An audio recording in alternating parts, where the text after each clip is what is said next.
আলাইকুম। বেঙ্গল কিচেনে সবাইকে স্বাগত। হ্যালো বন্ধুরা, কেমন আছো? আশা করি তোমরা সকলেই ভালো আছো। আলহামদুলিল্লাহ আমিও ভালো আছি। আমি ফিরে আসলাম আর এক রেসিপি নিয়ে। প্রথমে 2 কাপ দুধ নিয়েছি। দুধ নিয়ে 1 চামচ ঘি দিয়েছি, লবণ দিয়েছি 1 চামচ, দিয়ে ময়দা দু কাপ ময়দা দিয়ে ভালো করে একটা ডো তৈরি করে নিলাম। আজকে আমি হৃদয় হরণ পিঠের রেসিপি আপনাদের সাথে শেয়ার করে, আপনারা দেখতে থাকুন। এবার হয়ে গেছে, সাইড করে দিলাম। একটা প্যানে 1 কাপ চিনি, 1/2 কাপ পানি দিয়ে একটা আমি তৈরি করে নেব, সিরাপ তৈরি করে নেব।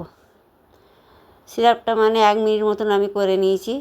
একটা তারের মতন হবে, চিটচিটের মতন হবে, হয়ে গেছে। সাইড করে দিলাম। এবার আমি ময়দাটা ভালো করে মেখে নেব।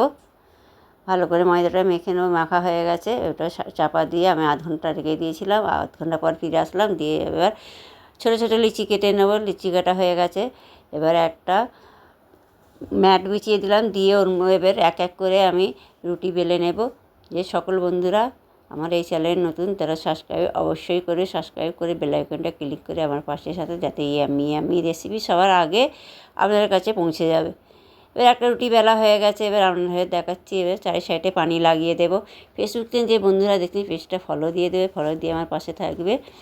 বেশি বেশি করে শেয়ার করে, লাইক করে, কমেন্টে জানাবে আমার হৃদয় হরণ পিঠার রেসিপি কীরকম হয়েছে। এইভাবে ফোল্ড করে গুটিয়ে নিতে হবে।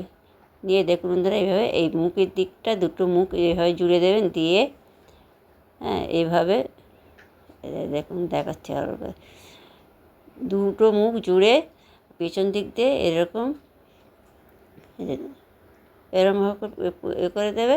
এই পুশ করে দিলেই হয়ে যাবে। দেখুন এই যে একটা হয়ে গেছে। আবার একটা করে দেখাচ্ছি। দেখুন বন্ধুরা, আবার একটা রুটি বেলে নেব। এবার 4 সাইডে পানি লাগিয়ে দেব। পানি লাগিয়ে দিয়ে এরকম করে ফোল্ড করে নিতে হবে। এইভাবে করে ফোল্ড করে নেবেন। কীরকম হয়েছে আপনারা অবশ্যই যা বলবেন। ভালো হলে অবশ্যই লাইক একটা দেবেন। এবার এইভাবে দেখুন এইভাবে করে নেবেন।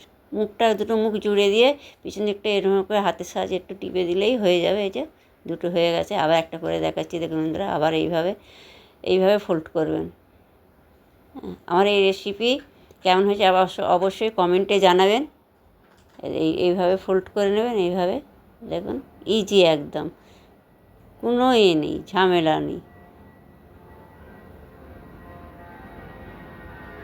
আবার আবার ফোল্ড করে নেব। এইভাবে এই যে এইভাবে ফোল্ড করে নেব।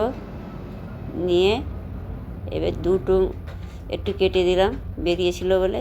এই দুটো মুখ এই দুটো মুখ সমান করে নেবেন। নিয়ে পেছন দিকটা এইভাবে করে নেবেন। দেখুন কতটা সুন্দর হয়ে গেল।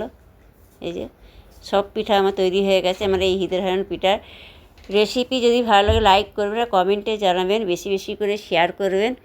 এইভাবে আমার পাশে থাকবেন, যাতে আমি আগে বাড়তে পারি। কী বললো বন্ধুরা আর আপনাদের হাতে। অনেকে দেখছেন, লাইক করছেন না।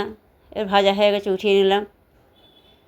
আবার এক এক করে সব ওই নাস্তাগুলো আবার দিয়ে দেবো। কিন্তু লাইক অবশ্যই করবেন, বেশি বেশি করে শেয়ার করবেন। আবার ভাজা হয়ে গেল। এবার আবার সব উঠিয়ে নিলাম। দেখুন বন্ধুরা কতটা সুন্দর হয়েছে, কতটা ইয়াম্মি হয়েছে না? এবার ওই চিনির সিরাপে আমি সব ডুবিয়ে দেবো। আমি তোমরা আধ ঘন্টা রাখতে পারো। আমি আধ ঘন্টা রাখবো না, আমি 10-15 মিনিট রেখে আমি তুলে নেব। জাস্ট রসটা মানে একটু মুচমুচে থাকবে। বেশিক্ষণ রাখলে কী বলুন তো, ওটা নরম হবে। এবার অল্প সময় রাখলে একটা ক্রাঞ্চি ভাব থাকবে, ভালো লাগবে খেতে। আমি এই জন্য এইভাবে এই রসে ভিজিয়ে রেখেছিলাম 10-15 মিনিট। এবার আপনারা আধ ঘন্টা রাখবেন, কিন্তু নরম হয়ে যাবে রাখলে। আমি ক্রাঞ্চি ভাব রাখবো বলে ওই 10-15 মিনিটের মধ্যে আমি রেখেছিলাম। দেখুন বন্ধুরা কতটা সুন্দর হয়েছে, কতটা ইয়াম্মি হয়েছে না দেখতে, কতটা কিউট হয়েছে। অবশ্যই কমেন্টে জানাবে আমার হৃদয় হরণ পিঠার রেসিপি কেমন হয়েছে। আপনারা ভালো থাকবেন, সুস্থ থাকবেন। আল্লাহ হাফেজ। ফিরে আসতে অন্য কোনো রেসিপি নিয়ে।